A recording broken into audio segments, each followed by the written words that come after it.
today's topic is about data types and then how to take the input statements and how to print the things using alert. Okay, and then we'll also talk about cohesion and then functions. Okay, cohesion is nothing but changing the database data types from one type to other by default or maybe forcefully. Okay, so that's about it. So coming back, input statement. So till now what we have heard is that, so this is what we did. So we just declared a variable called as var is equal to var a is equal to 5 or whatever, right? And then we were just doing console.log, and then you would see that it would print out the result. Nice, correct? But if you go back and then think about how do you print these statements in HTML, right? Because when when we typed these HTML concepts here, so what was happening, where is it? This one only, right? Okay, so what was happening whenever we were changing something, whenever we were trying to do some things, so we were generally what we were doing, so we're generally what do you say, we're printing or we were doing console.log statements inside the function. Like you went to this change text or whatever, so we're doing console.log. You're not really showing it on the screen, correct? So if you want to show it on the screen, so let's just go ahead and then say, if you want to say hello world,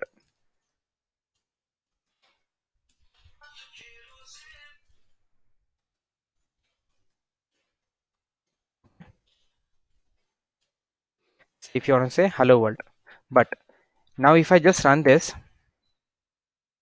where is this visible? It is visible here, correct? And then, so if I want to say 2 plus 3, so what do you think it would result me there in the HTML page? Now if I just do say alert and say 2 plus 3, what would it print? This is HTML. What would this print? This would still print alert 2 plus 3. Okay, because alert is a browser function that you need to use it inside the script tags. Okay, so if I just comment this piece and then put alert here, come back and see, okay, it two things happen. One is alert is coming up on a pop-up window, and then second thing is it's actually adding both the values and it is printing it. Okay, third thing is the moment you click on OK, your HTML page is getting rendered. Okay, so you have three things here. What three things you had? First thing is alert gets printed, okay, even before your HTML comes in, correct? And then inside alert, whatever expressions you have added, that gets evaluated. Evaluation is happening, right? And then third thing is the moment you click on OK, then your HTML is coming up. So it's almost in line with your first point. Okay, alert comes before your HTML. Okay, so that means that your script tag executes first and then your HTML comes in picture in this case, correct? Okay, so I think we're continuing. Next thing is how to take input statements. So I think for all these things we don't really need HTML, okay, for to test it out. So what we can simply do is we can just take a incognito browser mode, or just a regular one, and then open your console like this, and then attach it on the left hand side or right hand side, whichever you feel comfortable. Okay, and then as I said, you for input statement, do you have anything here in the browser? No. I mean browser console, no. If you print alert here like this, right? If I just say enter, what happened? It evaluated and it printed, right? Correct. Now, so the next thing that we want to know is how to take the inputs from using JavaScript. Okay, we know how to show the output now. How to show the output? It is using alert. Okay, the next thing is how to take inputs from JavaScript in JavaScript. Okay, so there are two ways of two ways of doing it. So let's just go ahead and then Google them first. Okay, taking input using JavaScript or something like that. Okay, then getting user input is the first option that I'm getting, and then what do I get? I get one as prompt. Okay, can you see it here? So first way is prompt. Okay, yeah, so let's just go ahead and then do prompt here, and then it says enter name, and then you're entering name. I say Sumit. Okay, now where is it stored? Whatever is inside prompt, okay, whatever you ask in prompt, and then you enter as an answer, right? So that gets stored inside name variable. So I'm just hitting it, hitting enter again, and then you can I'm typing Sumit as an example here and saying okay. Okay, so the moment I type name here, I'll see that Sumit is stored there. Then what happens if I don't enter anything? So in this second case, I'm just gonna say okay. Okay, and then type name. You see that there is a empty string. So it is not necessary that you enter a input there. When there is a prompt, it's not necessary that you enter any value there. Okay, so it can be empty string or it can be value there. Okay, and then there is no restriction on what value you enter also. Okay, so you can enter a combination of both numerics and letters. Okay, but what would you expect is that it always expect a string. Okay, so it's always getting coerced into a string and then coming as part of your output. Okay, now if you want to print the same name, so you can just do this hello, and I'm saying name. What happened? You can see that hello, and then this dollar name is actually printing you the value of name. Okay, so now what is the new thing that we learned here? First thing is that how to use prompt. Okay, you can type it as window.prompt, or you can just type it as prompt. Both are fine. Okay, and same goes with your alert also. You can type it as window.alert, or it's just alert, because all of them are window functions. Okay, window is an object, base object, and then all of them are, these are sub functions. So we learned how to use prompt, and then we learned how to use alert, and then third thing is we learned how to use template strings. Okay, what is a template string? Template string is this. Okay, so template string is anything that is in between these two. Okay, so this is what is it called? Okay, yeah. Typographical symbol ID. I need to learn these things. Okay, whatever you want to call it, backtick, just go ahead, and then that's a backtick. Okay, so between two backticks, yeah, okay, so two backticks, and then if you want to print, so anything that you enter in between this is actually regular string. This is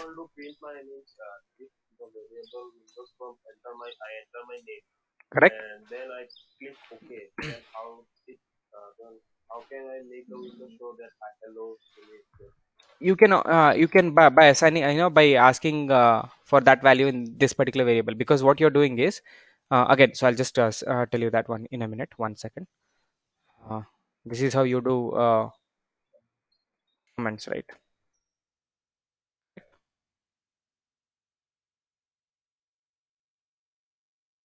Now this is regular string. Okay, with this is how you get the value between a dollar and then followed by open and then close of flower bases. Okay, so anything you want to make it dynamic, you want to print dynamic value, so you just enter in between this. You just enter the parameter name. So I'm just gonna say parameter name, or say variable name. Okay, so this is how you get a variable name. So till here it's a regular string, and then after that it's with the variable name, which is getting converted into a proper value. Okay, so to answer your question back, so if I just say prompt and then say enter your name, okay, and then I enter something, I don't even know how to access this now. Okay, because it's immediately giving me the answer. But what I want is, I want that to get assigned to a variable. What I do, I'll just do name is equal to enter your name. So name is your variable. You can put it as var like we learned, or there are something called as let and const, which we'll learn going forward. Okay? So currently let's go ahead and then use var. So what happens is whatever value you enter here, right, gets assigned to name instead of printing it immediately. Now if you access name, you get name. Okay, let's go ahead and then add age. Okay, enter your age. Now if I say 23, okay, now what I can do, I can just write alert statement and then again template string. I say my name is, and then how do I print the name in between? Dollar and then sorry, flower braces, correct, and then in between I'll type what? Name. Okay, my age is, then again dollar and then in between it's just age. If I, the moment I click enter, my name is Sumit, my age is 23. Okay, so now if I want to say, for example, if I want to write a JavaScript program, how would I do it? So JavaScript program to take the user input and then to display the information that I have collected. For example, collect the student information such as name, email ID and phone number. Display them back once the information is collected. So now this is your problem statement. Okay, so how many things do I need now? How many vars do I need now? 3. First is var name. Okay, var name, and then I'm not immediately hitting enter, I'm just saying shift enter. Okay, so from here I'm just doing shift enter. Okay, so that I can execute all of this at one go. Okay, and then next thing that I need is var email ID. Okay, I'll say enter your email ID, again shift enter, and then the final thing that I need is phone number. Enter your phone number, right? So now once I collect all this information, what I'll do, I'll just say alert hi name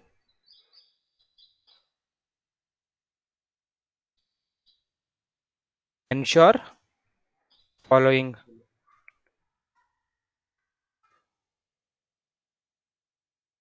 details are right. Okay, and then in that what we'll do, we'll just say email is equal to this email ID, and then phone is equal to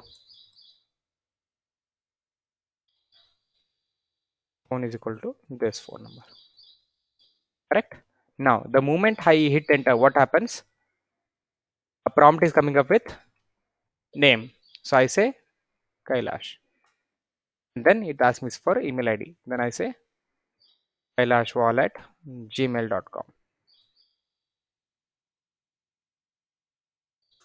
Then I should enter my phone number. Then I'll enter some 5 9s 5 8s. Okay, and then this is what comes up in the end. Hi Kailash, ensure the following details are right. Email is this, phone is this. Correct. So now you saw that things are getting executed in order, one by one by one. Correct. So instead of taking each input at one go, you actually made sure that all of them were in a sequence. Okay, it was just a user experience, right? This is your this is how your program actually goes through. Okay, so same exact thing you actually gonna copy in your JS file and then execute it basically. Okay, let's go ahead and then try that now. So I'm coming back here, I'm just removing every stuff from here. Okay, I'm just gonna go to hello world.js. Okay, and then you can see that I've entered all the information in a JS file. Okay, and then if I just go here, what I'm gonna do, if how do I run this now? Node,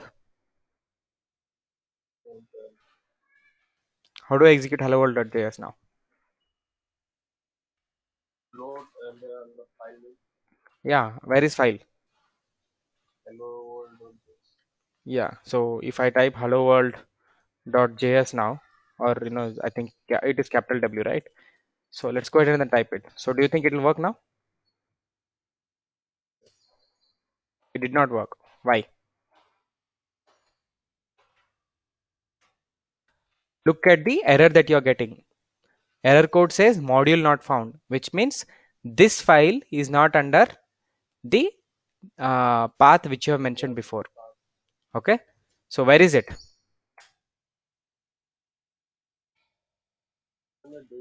Yeah, so how should I do? I just go under day one and then I go with hello world.js. Okay, so now you can see that prompt is not defined. It says the moment you want to execute the same thing here, you get prompt is not defined because it's a browser window object. So I think I told you here. So when you say window, so this is a window object. Okay, and then you can see that all of this are actually inside browser. Okay, and you cannot execute those things under node environment. Even if you type window here, it won't even give you anything.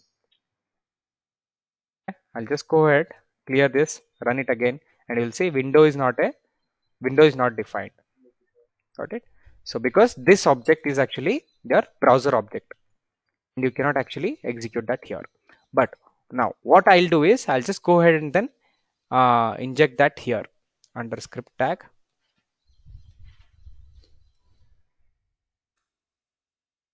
Script, and I'll say src and hello world.js.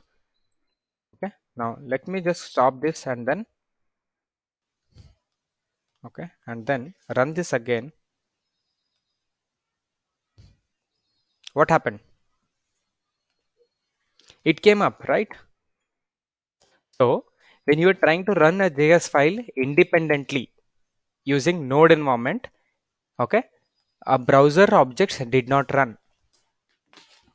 Okay, so these are all browser functions, right? Prompt is a browser function which is of window object. Okay, so this did not run, but the moment you injected that in a HTML and then ran that HTML, you did not run JavaScript, you actually ran HTML. But HTML is internally calling, is importing that JavaScript here, right? Is importing that JavaScript at line number 25. So now you can actually enter things. Okay, so myth, and then my email ID is chaos@chaos.com. Okay, phone number is 80808080, and then you can see that it's actually giving you everything. Got it? So what did we learn? Again, come back and then type down the things that you learned. So if you come back and then type down the things that we learned. So under alert, we know that both alert and input statements are window objects. That's your first thing. Okay, and then a window object or window object functions within the window object cannot be run under Node.js environment. Okay, this is node environment. Okay, but it can be run under your browser by injecting that into a HTML. You can run inject that JS in a HTML and then you can run them. So that's totally possible. And then you know how sequence of events happen. So it's always first one goes first and then followed by second one followed by third one and so on. So it's sequential. Okay, so all this the reason why I'm telling all this is because they come later on into picture where you will see how to branch out and stuff. Okay, anyways, so coming back, so now you know these things as well, alert input statements, and we already know how to do math and everything. Okay, how to do pre-post comments, data types. So data types we are going to do, so we know all these things now, correct? So why not write a function which takes two two values and then add them. Okay, that's your what do you say, homework. So go ahead and then write a JS file. Okay. So when it is injected in an HTML file and execute and ran, what should happen? You should be able to get two numbers A and B, okay, and calculate some subtraction, mul and divide, mul divide and a reminder of these two variables, and then display them in a pop-up. Okay, got it? Now, so this is one thing that we learned. So we know how to do this. We know that we need to use input statement. We need to use alert statement in this. Okay, so now there is one more thing that we need to learn. Input statement is your prompt. Okay, so I'm just gonna type this here. Okay, and then you also know alert. This is for your this to display your results. Okay, so now there is another thing that we need to take a look at, which is how do you make sure that you are using a yes or no kind of questions. Okay, so come back and then again see. Okay, so in inputs in JS, again you're seeing only one thing, which is this getting windows.prompt getting user input. Okay, one second, sorry.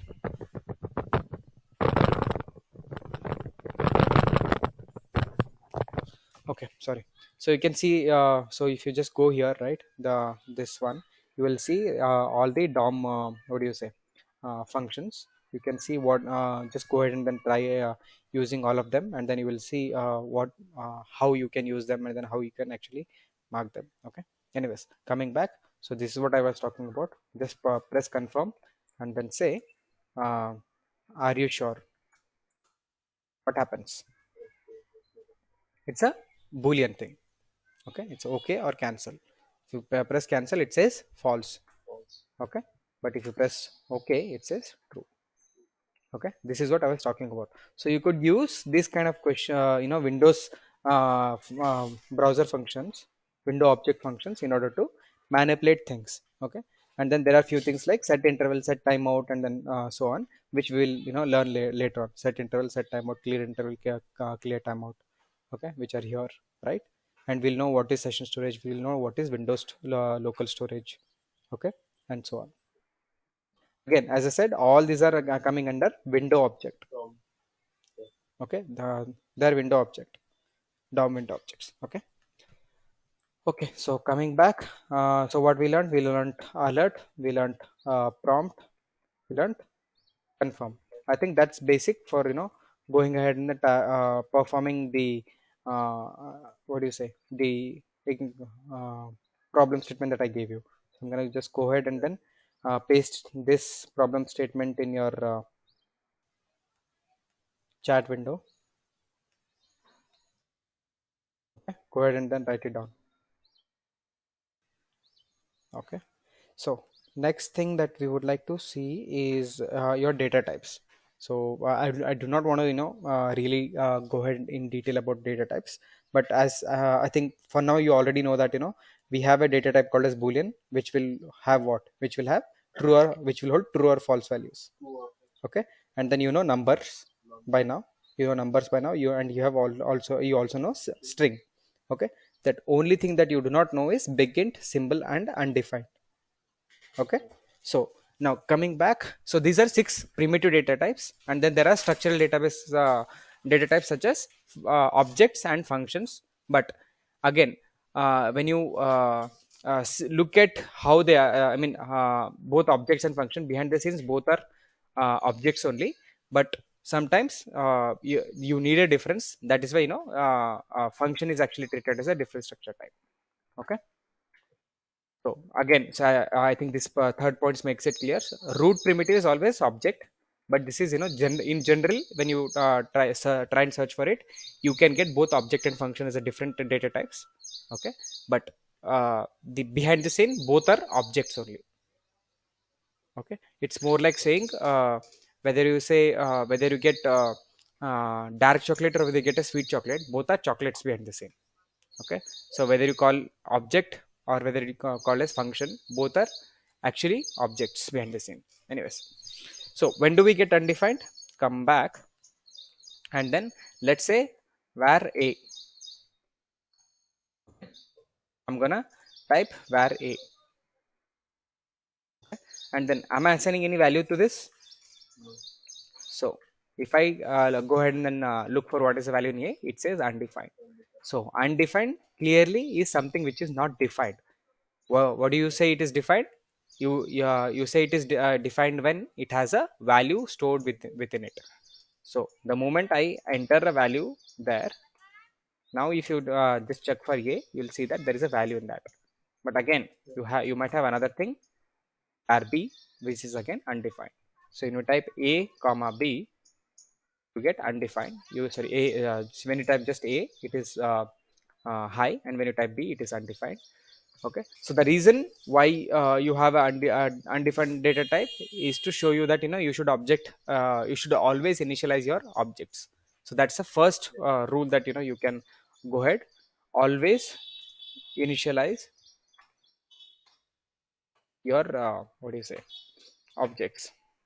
Sorry, my bad. Always initialize your variables. Okay, so that's your first rule going forward. Okay, always initialize your variables, so with a value and with a data type. So you cannot just say abc and then leave it. Okay, so abc should hold a value such as 1 2 3 in there. Okay, and then again abc should be of some data type. Okay, you can either define a var, let, or const. So one good thing about javascript is it doesn't ask you to do it like java way, where you will say string a is equal to this string, or you cannot say number a is equal to 1 2 3. Nothing like this. Okay, everything can be stored in a var, let, or const. Okay, anything can be stored in these values. Whether you want to store a string, it's totally possible. Whether you want to store a number, it's totally possible. Okay, whether you want to store a boolean value, it's totally possible. Or whether you want to store a object, it's totally possible. Okay, and even a function, for example. Okay, other day we were looking at a function, right?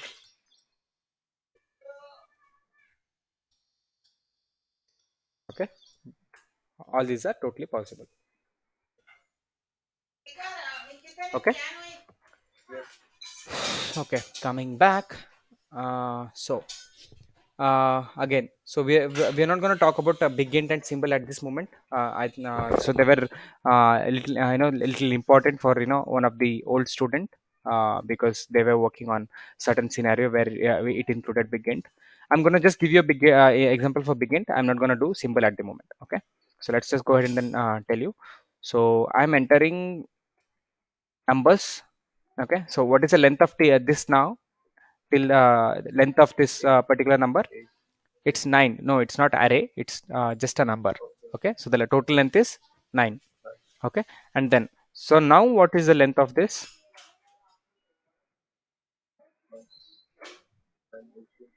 18. So the moment I type 18 digits, if I enter 1 2 3 4 5 7 8 9 and 1 2 3 4 5 6 7 8 9, what is the result that I'm getting? I'm getting 780. If I'm typing 788 also, I'm getting 780. Okay, it could be even 778 also. Okay, or it could be worse, 767. Okay, doesn't matter what number you enter at 18 digits. What is happening is that it is getting rounded off to nearest value. Correct? So this is the reason why big ints come into picture. A similar data type like long and C. No, a numeric data type is valid until 18 digits. Okay, so it has precision up to 18 digits, you can say. After that, it gets rounded off. So if you still want to go ahead and then use bigger numbers, then you have something called as big ints. Okay. So that is why JavaScript, they have recently introduced big int as a primitive data type. Okay, this was not there before, that was introduced later on. Okay, so now you can see, you can just type that same number within big int, and what really happens is it actually gets converted something else. Okay, but behind the scene, it's when you print that, it is actually a proper number, same number, this number only, or this number only. Okay, so whatever you're actually typing it, right, it's same number, it's just getting converted into some other specifications format. Okay, cool. So that's about your data types. And then structural data types, as I've said, it's just objects and functions. And let's just go ahead with the first one, which is objects. So how do you define an object? Again, you just go ahead and then give a variable name, and then object is defined within your flower brackets. Okay, and then it has key value pairs. Okay, again, what do you mean by key value is, key can be key is generally k, which is to say that identifier, it is actually identifier. Okay, for example, your key can be name like this, or it can be name like this, sorry. Okay, and what's your name? Say Sumit, that's your value. Okay, and then what is the age? 23. Okay, okay, and then let's say is graduate, false, boolean. Correct. So now all this information was stored where? In a object called as student. Okay, so now if I want to get the name, then what I do is I just say student.name. Easy, right? Or I say student.age, or I say student as it is graduate. Okay, it's so easy to access a object property. So when you find similar values, okay, related to one particular thing, what you do is you generally construct an object out of that. Okay, for example, you have a menu with respect to what? With respect to certain hotel. It may not be same with respect to all the hotels, right? Or where say or when you have say for example, you have courses. No, let's not complicate that much. When you want to collect personal details, okay, so it's with respect to person. Okay, so what you do, you just create an object for that particular person. Okay, a new object for that particular person, and then you store the values in there.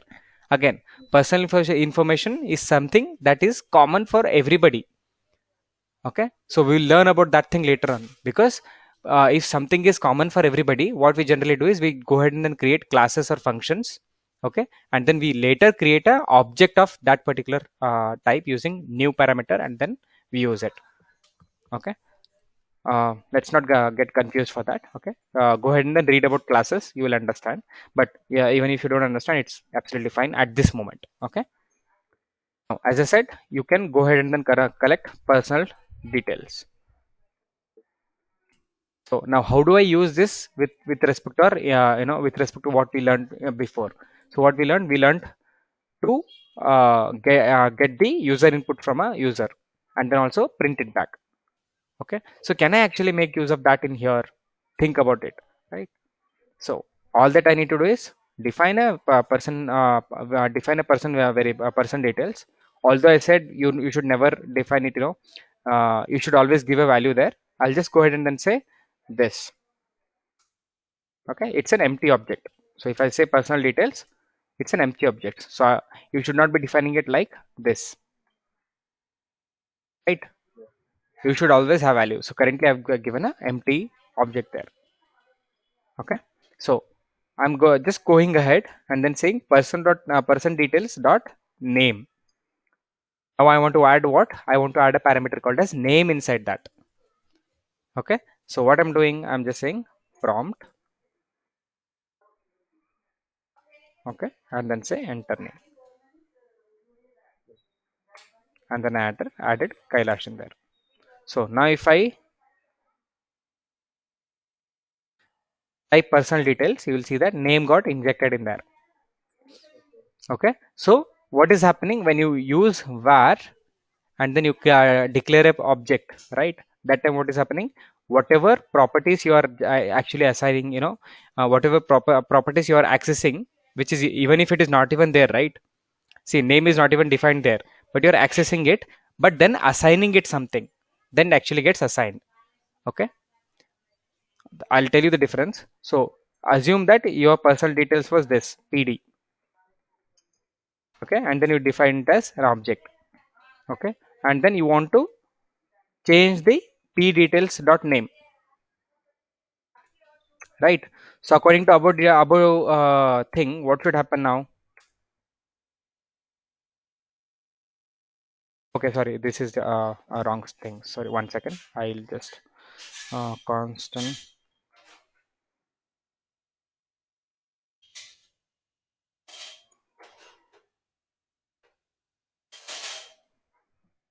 Mm, okay, sorry, this is a wrong example. I'll just go ahead and then say constant name.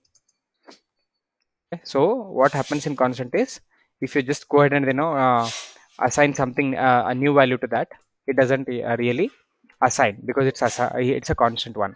But in the above example that I was using right here, p details dot name, so I declare it as constant, but later I actually try to assign a variable there, it totally accepted.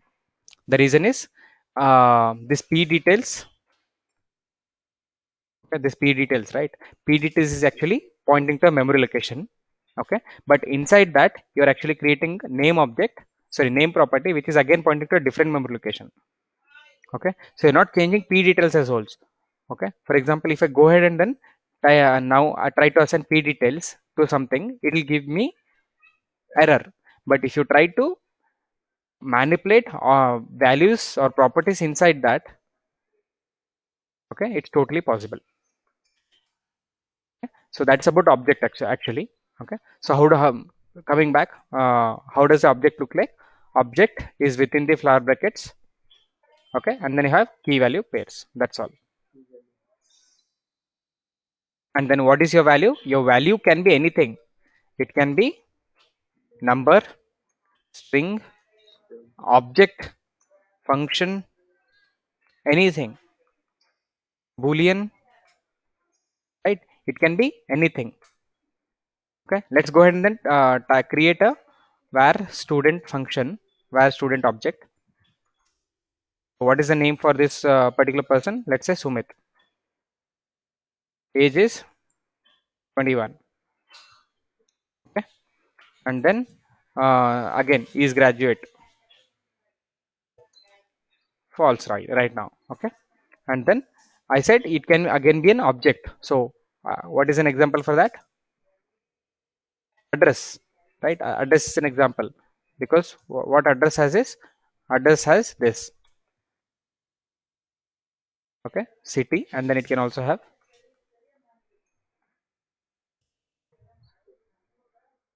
okay, or it can have even more things, right? It's not an object, it's just yeah, this is simply object inside object, but you can also have deeply nested. Okay, for example, you say a location right inside that, okay, and then this location can be an object again, which says longitude and like latitude, longitude value. These are nested objects. Yeah, okay, so it can be, so object can have any key value pairs, that is what I'm trying to tell you. Okay,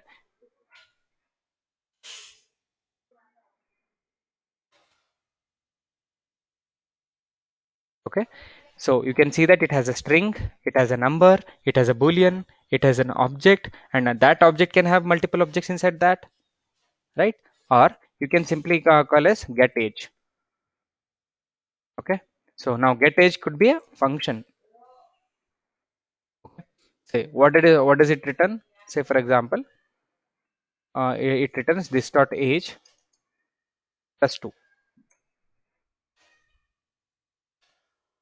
Okay, now if I want to get student age, I can either type this, or I can either type student dot get age.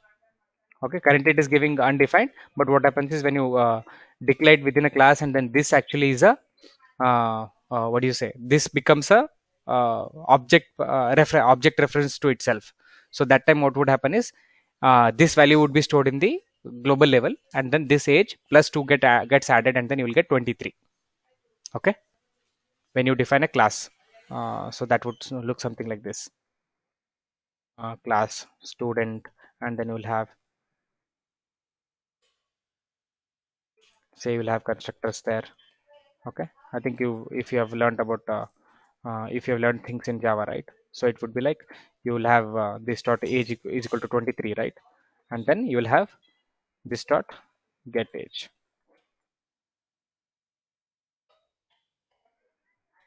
Let's say age.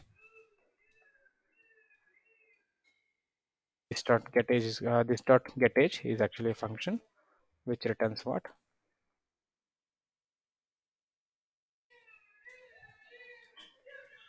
Return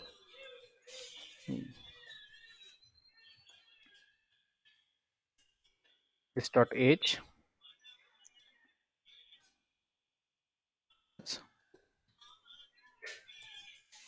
Okay, now okay.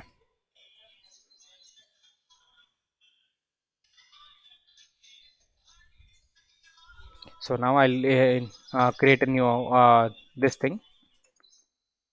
Okay, so I say a is equal to new student with age 23, and then if I say get age, you'll see 25, something like this. Okay, cool. I think I'm doing a lot of stuff which you might be missing out. Am I clear, or are you missing out somewhere? Okay, cool. Then I think this is all we will learn today. So cohesion again. So if you just come back and then look at how 2 plus 3 gets added, right? So if you do 2 plus 3, what happened? You're getting 23. Yeah, so this 2 was getting in it by default got converted into a string, and then you got 23 as a response. Okay, and then similarly, if you go ahead and then do it with so for example you do 2 star 3. I think I've taken this example before, but I'm just taking it again. So when you do 2 star 3, what is happening this time?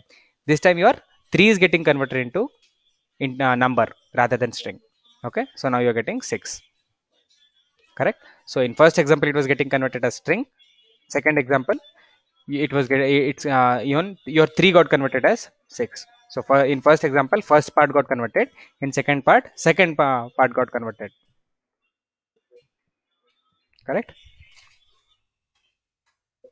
Okay, so that's about your cohesions, and then the final thing is your functions. Functions we'll do it tomorrow. Okay, because objects and function, if you do it on the same day, it's a little bit overwhelming. How to convert the string into number? Go ahead.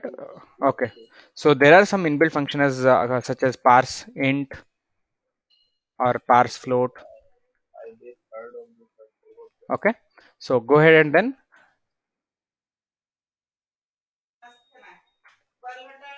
Okay, these are Java. okay, see how it works. So when you do parse int, it actually give you integer.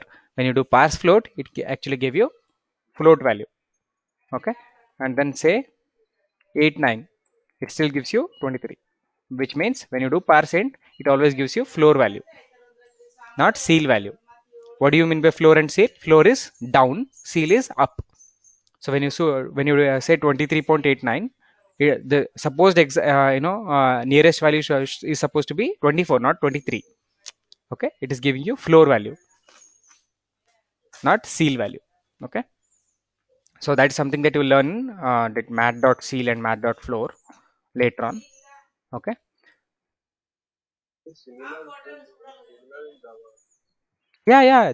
Lot of one thing that you need to understand is lot of things are similar in most of the programming languages. Okay, most of the programming languages use similar concept. Okay.